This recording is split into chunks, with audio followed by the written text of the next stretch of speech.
We've been talking about revival today. Revival among Christian metal bands. Really? Yeah. Coming up next on Pastor Bob's Coffee Break.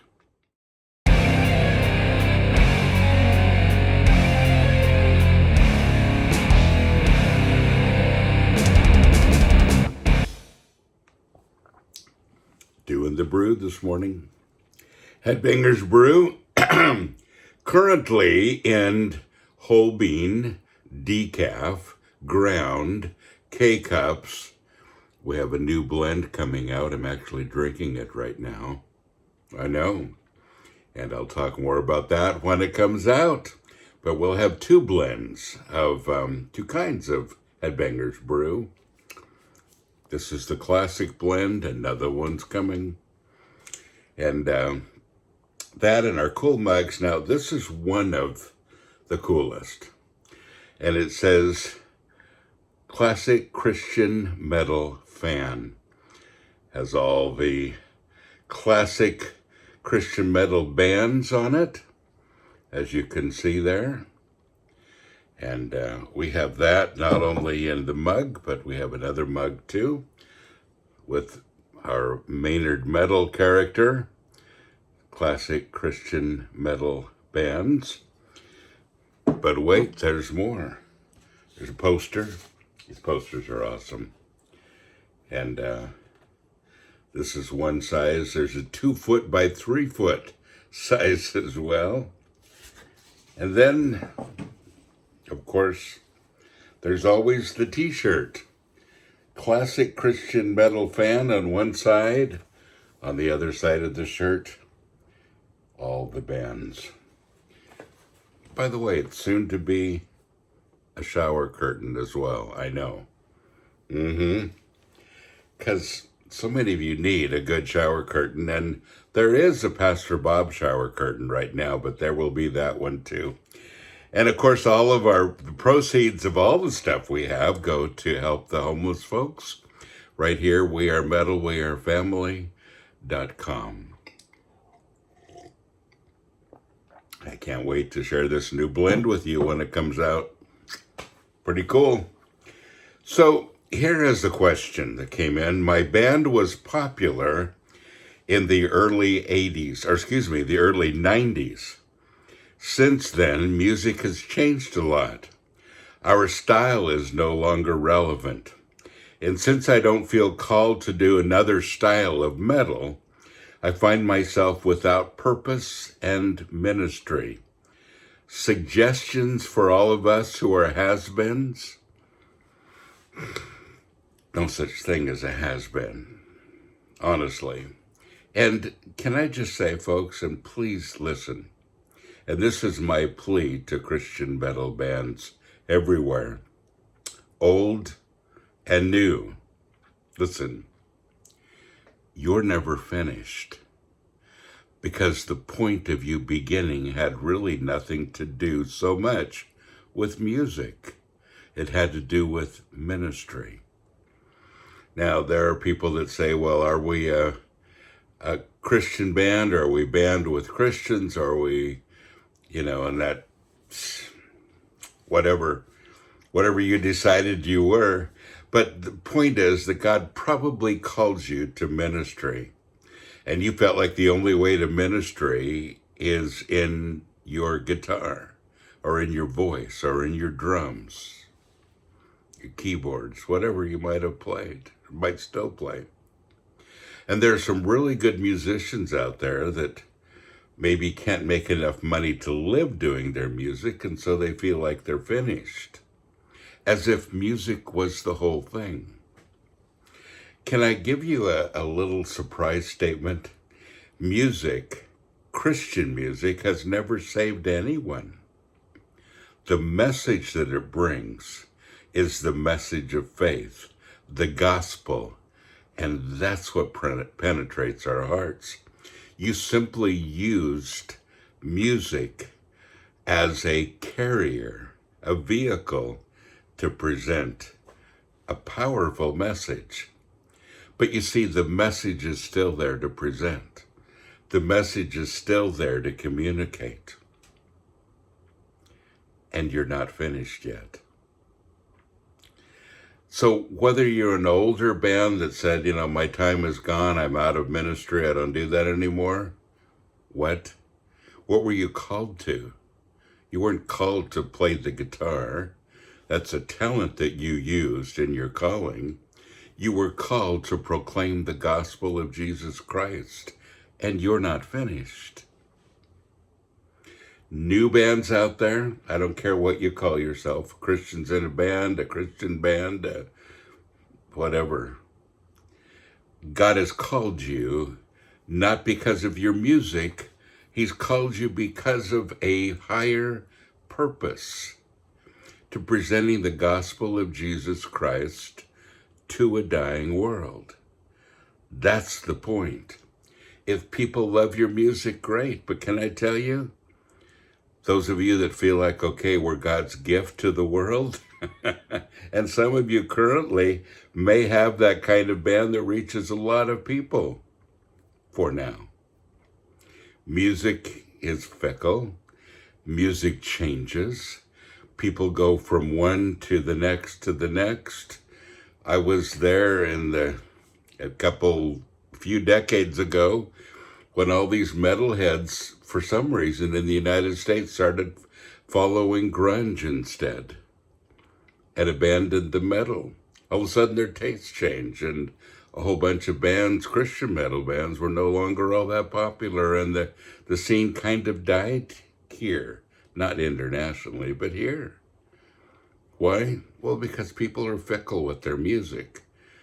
But if we are doing ministry because we feel like the music is the thing, then we have the thing wrong, because that will come and go. Music is only a vehicle, and folks, when you're called, you're called. And we're all called. Go into all the world and preach the gospel to all nations.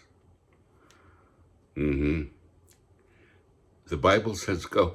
People say, well, I haven't felt a calling to go. You have a calling to go. You have to have a special calling not to.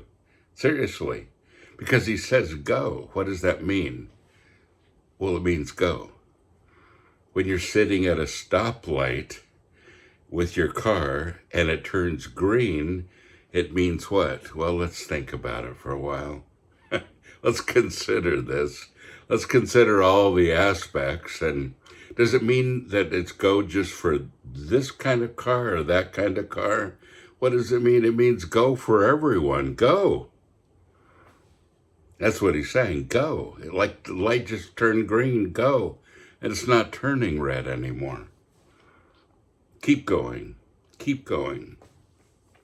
Paul says, you were running a good race. Who cut in on you? Why did you stop?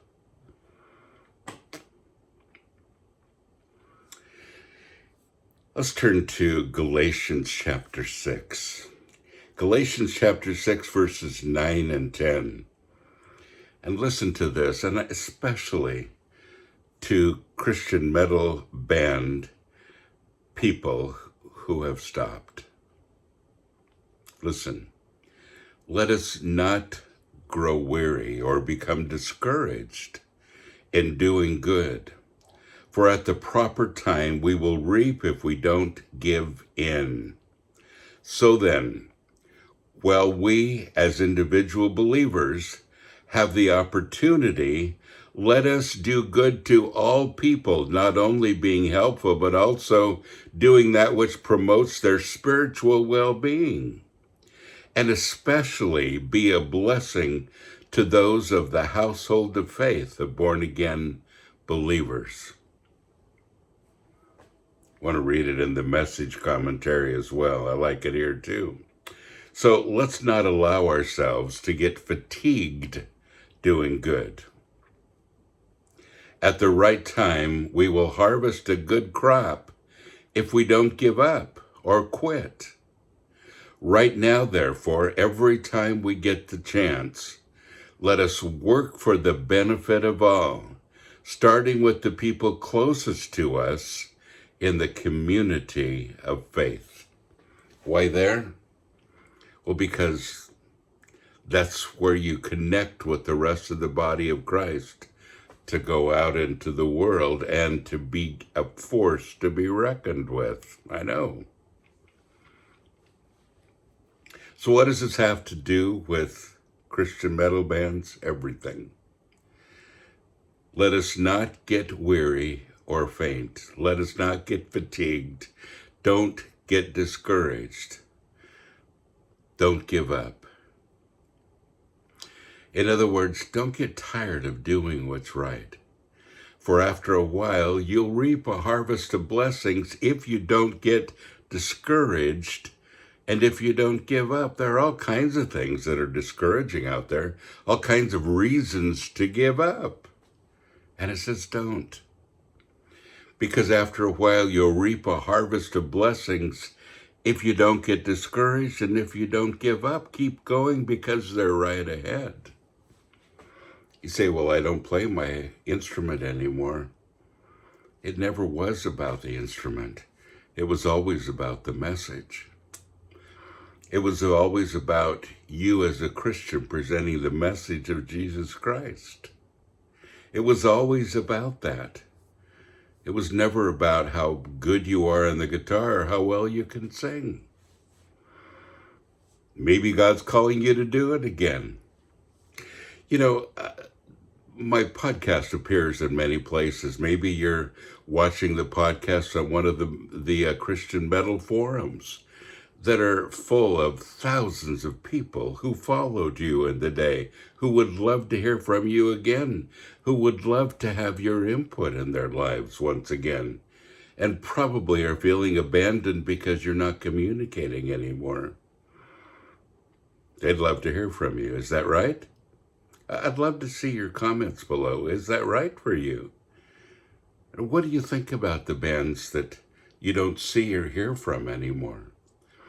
What about doing, concerts once in a while just to remind you of the good old days and the good old songs and the camaraderie that we share in Jesus Christ together, celebrating our faith? There's all kinds of ideas, and I have a lot of them, and I'm actually putting a few of them together. But the one thing that I need to see as I put some things together, some pieces together, I need to see people who are still committed to Jesus Christ and still committed to following him and being an example of the faith. And you see, we have some things going for us now. Now that we're all older. I'm 70 this year, not 29 anymore for a long time. But there's some advantages to that. I have some maturity I didn't have when we started this movement 37 years ago with the Christian metal movement. We have the advantage of a lot of time in the Word, a lot of time with brokenness, and allowing God to put us back together with a bit more maturity. We have a lot of focus that we didn't have then. Just bottom line maturity.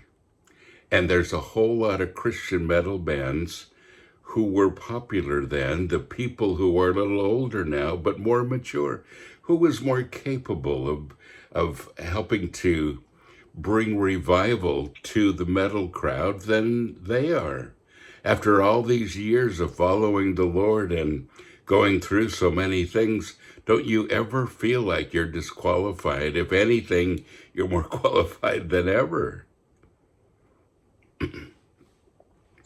What about you who have been in Christian metal bands and now you're not really following the Lord? At one point you presented the message, and when the band quit, you quit. Shame on you. Were you following the Lord just because you had a message that brought people to your concert? And you felt like as long as you were singing that message, you were connected to it in some way, and then you stopped bringing that message as a band and you just stopped the faith. That was your key to the faith in Jesus Christ? Shame on you. It never should have been. And if it was, it's time to get on your knees and begin again. God didn't call you to sit. He didn't call you to be a one-hit wonder, if that's the case. He didn't call you to be a has-been. He calls you to be a mighty warrior for Jesus Christ. You are called.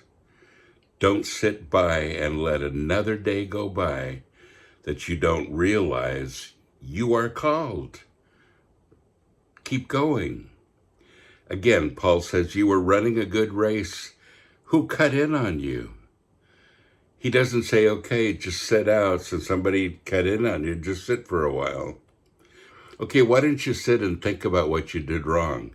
Why don't you just sit until this music becomes popular again? Why don't you just sit until another band asks you to play? No. He says, who cut in on you? Get back in the race. No time out. Just, I don't care what happened to you. If you need to get your heart right with God, do that. But don't take a lot of time with all of this. Get back in the race. You are a warrior. You were called by mighty God to minister. Go. Go. That's the word today. Go into all the world and preach the gospel. Guitar or no guitar. Your fans are still there. People that love you are still there. People with ears to hear are still there. Go. I'm not going to stop preaching this message. We're going to help God usher in revival. He's asked us to. He's put it in my heart. I know he's put it in many of your hearts. And again, he doesn't need us. I'm thankful that he'll use us. But we have revival ahead, folks. We have revival in the Christian metal community ahead. And I hope that you'll be part of it. All of you who are sitting by watching. All of you who were running a good race and somebody cut in on you, something cut in on you, and you're sitting on the side of the road and God says, go. Don't just crawl. Don't just walk. Don't just stroll. He says, run. Run, go. You were never asked to stop. Okay, we're going to talk about this more, but I hope that message gets to people who need to hear it. And I would love it if you would share this message in a lot of forums to a lot of people who need to hear, especially to Christian metal bands. Go. Don't forget, folks, you are blessed. So go and be a blessing.